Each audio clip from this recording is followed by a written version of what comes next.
Have you ever played Scavenge mode and got clapped 0-2 and wondered, how do people get so cracked at this stupid game mode? Well, if you did ponder this thought, then lucky for you, my friend, because you stumbled upon the right video that'll help you with your troubles. I'm going to teach you guys the basics of Scavenge, turn you from a scrub to a god amongst zombies. So before I can teach you the strats, you must first learn how to crawl.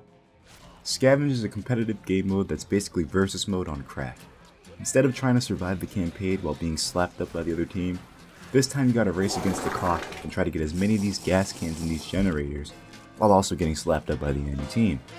So practically it's just 3 rounds of the mall finale over and over again. The survivors spawn in a highlight area full of gear that they can equip to help them fend off both special and regular infected. The game doesn't start until the survivors leave the highlighted area, allowing the enemy team to spawn in and try to prevent them from collecting the gas cans, or the round timer hits 0 because the survivors went AFK and didn't walk out of the circle. There are a couple of achievements that you can earn by playing Scavenge mode as well, the most notable ones being Scavenge Hunt and Cash and Carry. Having both of these achievements unlocked shows just how nerdy you and your boys are when playing. Scavenge Hunt gets unlocked when you prevent the enemy team from collecting a single gas can in a round. It's pretty easy. And Cash and Carry requires you and the boys to secure each and every single gas can scattered around the map. But you have to be careful because if any gas cans are destroyed, whether or not someone shoots them on accident, or if a spitter manages to destroy one, then your chance of getting that achievement that round went up in flames with the gas can.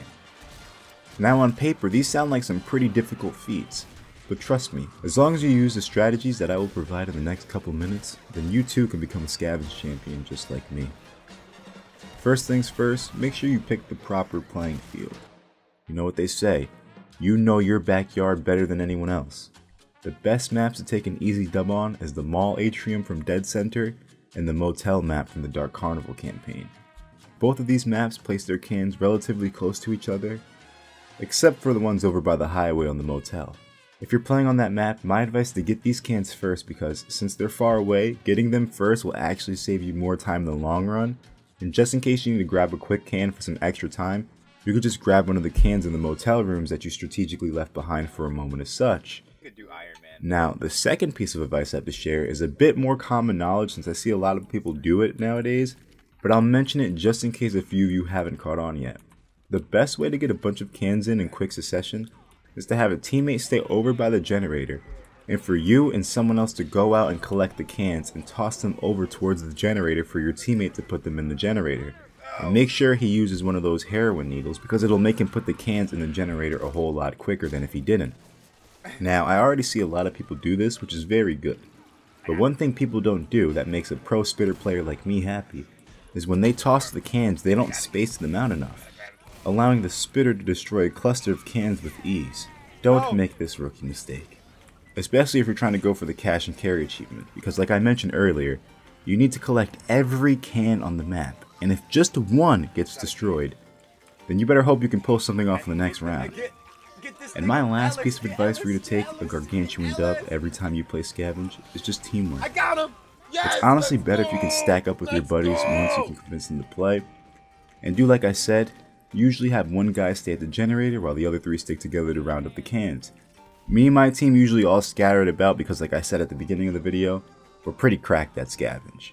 So we got the skills to pay the bills.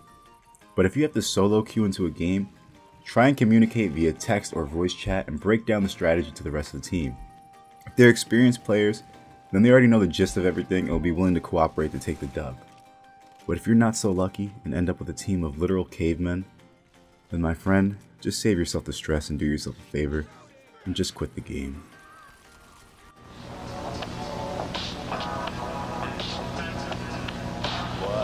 Television, fan on the ceiling, abstract art on the walls, living different. 1989, talking on the phone, wind blowing hard, all the windows closed, turquoise sheets, pink pillows, Motel 6, that's room 24.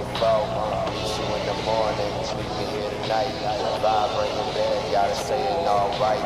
Black marble sink, gold in the faucets, fresh bar soap, many shampoo bottles. Playing some Atari, she blowing on my cartridge. Room service knocking, I can hear him at the door. Do not disturb, hanging